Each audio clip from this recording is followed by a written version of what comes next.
Corin Chesterton, Ultimate Hoops Basketball League here in Westchester with Justin Craig of McBuckets, who have dethroned Massa Coastal. Coming into this game, they were 16-0 in their U-Hoops career. You guys are down 3, 0.9 seconds left to go. All you have left is a Hail Mary. You throw it up, get fouled, go to the free throw line with 3 big baskets with 0.4 remaining. You made all 3 baskets. You guys beat Massa Coastal. You had the game of possibly your career. What's going on? I wanted it. That whole game, it was intense. Refs going this way, refs going that way. I was going to do whatever I had to do to take that game. That's all I wanted.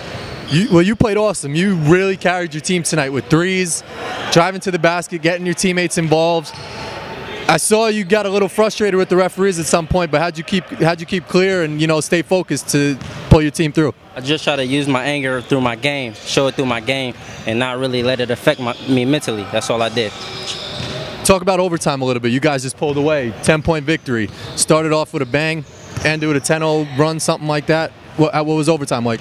As soon as overtime hit, I was just thinking, all right, this is our time to take it to them. Don't let up, go hard as possible in this game, and that's what we did. We closed them out. Well, previous games I called them first half Justin, but tonight dethroned the champions, Massa Coastal. Second half Justin, overtime Justin. You did it tonight, brother. Thanks, yo. Ultimate Hoops, James Mooney, Corin Chesterton of Westchester, with breaking news. A breaking news and historic night. Historic it is. Historic night. Massa Coastal knocked off its pedestal. Now they're still number 1, I believe. Yeah, because I think McBuckets has 2 losses. But Massa Coastal loses. They were 16-0, I believe, up until this point, or 15-0, including last spring season, playoffs, championship, the whole bit. Run. Impressive. Very impressive run, but all good things come to an end. Let's be honest, though. This whole season, though, they've been extremely shaky. Yeah. Even with AJ, before AJ left, they just did not look the same. Yeah. And we almost felt it a couple weeks ago, almost losing a free agency, down at halftime, starting games off down 12, down 14, and we said it all season long, like that's going to come back and cost them these big deficits that they're going to have to dig out of a hole, and they found a way this season to do it. They found a way last season to do it. This week they couldn't do it. No, and I know they're missing guys. I know they're missing, Adam Krause, which is huge. That's I a mean, big loss. Because Buckets really doesn't have. I mean, Matt Muller could match up again, but still, Adam's a presence down low, and he's going to get you 10, maybe 15 points and control the glass a little bit. He's solid. So missing him is huge. I mean, but let's be honest. It was a great game. It was an unbelievable game to watch. It really was. I started really paying close attention. You saw it more than I did, so you could speak more to it. First half was nice. It was going back and forth. Steve got it going early. He sort of felt, I got to take control of this game early because I can't, save it all for the end of the game. So he was getting teammates involved. Guys weren't really making some shots. Yeah, Pepe was a little off from the 3-point line. Brett played solid tonight. But in the end, it came down to our man. I was calling him first half Justin, but Justin Craig put on a performance of a night. Like, unbelievable, Justin. I give you props because you played well. You took the anger that you had for the referees, you put it towards your game, and you pulled out the victory, man. Yeah, I mean, I walk in, Corin say, hey, it's getting chippy out there, it's getting close. I said, all right, let's see what's going on. A lot of discrepancy with the referees, apparently. Continuation calls. One call went against Massa Coastal while the other one went in favor. It was a big lane violation. And it was literally, I think, just back-to-back plays where it wasn't a continuation for Steve, but it was for Justin. Now, I did not see the play on Steve. I didn't see it either. And if I saw it, I would give my honest opinion, but I didn't catch the continuation on Steve. I saw it with Justin, which was the correct call. Yeah, it could have went either way, though. I mean, it's really that. I feel like if they called it on the floor, I'd take a call. If they called a continuation, which is what they did for an and one, I thought it was a good call too. I mean, it really could have went either way, but I understand Massa Coastal's frustration. I understand Steve's frustration that if, you know, again, but we can't. I didn't see the play. Yeah, I mean, Steve, so. for our jobs to defend ourselves, I know I'm speaking for myself, maybe speaking for you. We gotta stand by our referees, you know, and these referees, these are trained professional guys who have gone through courses. They make a call, that's what stands. They obviously felt that that was the right call at the time. You know, they have no skin in the battle. They don't care if Massa Coastal wins. They don't care if McBucket wins. They're just trying to call a good game. They're just trying to call a good game and get out there at the end. So I don't think there's any vendettas against guys. I don't think these refs have it out for anybody. But you know, if you guys have a beef with the referees, save it for after the game. That's my take. You know, you build up so much during the game that it affects your play on the court. You know, guys are talking to me during the game, and you know, there's a rebound happening on the other end of the court.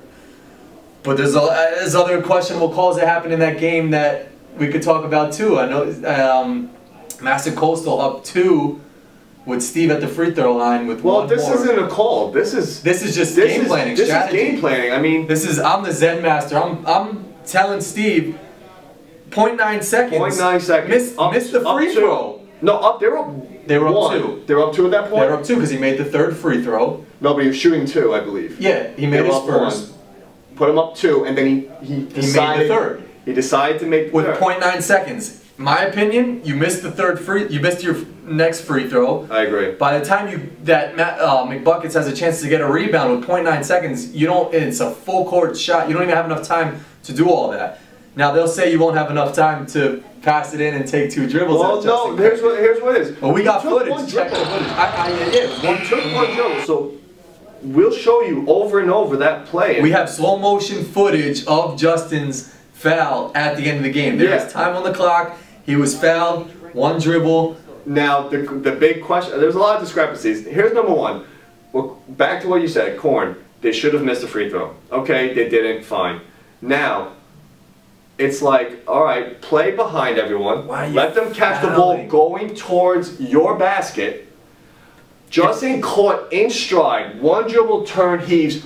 Why even try to block it? If he makes that, then you're in overtime. Hats off to you because you made a 3-point. Yeah, you're in overtime. You can't lose.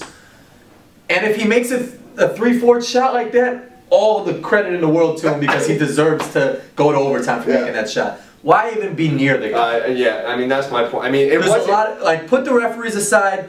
Put everything else aside. Massa Coastal, you had some brain farts at the end of the game. Where was the leadership? Yeah. Who said, "Hey, don't do this. Let's do that"?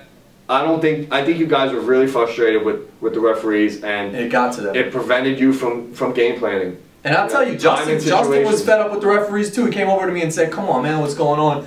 I said, "Just play the game, you know." And he put his frustration.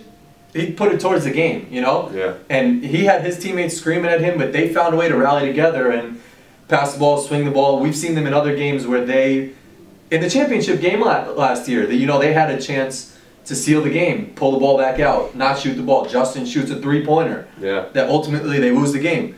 This time, overtime, they have the lead, pulls the ball back out, swings it around. It's just making right plays at the right time, and Massa Coastal didn't make the right plays at the right time. No, and it cost you. I mean, to lose that way, I know it hurts.